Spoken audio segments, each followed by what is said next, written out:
6 Yemeni prisoners held for years at Guantanamo Bay Detention Center have been transferred to Oman, the U.S. says. The departures from the prison in Cuba were the first for 6 months.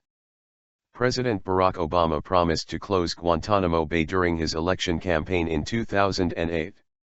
Although he has been unable to do so, he has cut the number of inmates by half. The latest transfers bring the number of detainees in Guantanamo to 116. The men had been cleared to leave for years, but could not be sent back to Yemen because of the country's instability. Congress has barred transfers to the U.S. mainland, so the only option left for the authorities is to send prisoners to third countries. Hunger strikes.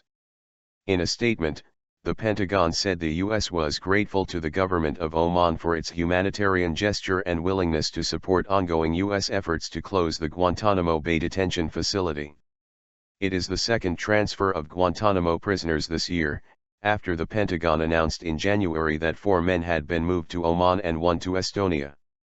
The 6 Yemenis flown to Oman on Friday were identified by the Pentagon as Idris Ahmed Abd al-Qadir Idris, Sharaf Ahmed Muhammad Masood, Jalal Salam Awad Awad, Saad Nasser Maqbil al-Azani, Ahmad Abdallah Hassan and Muhammad Ali Salam al-Zarnuki.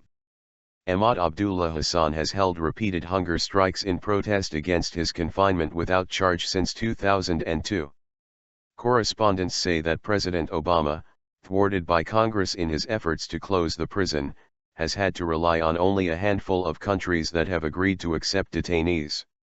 Last year, 14 detainees were transferred out of the prison, based at a U.S. naval base in southeastern Cuba.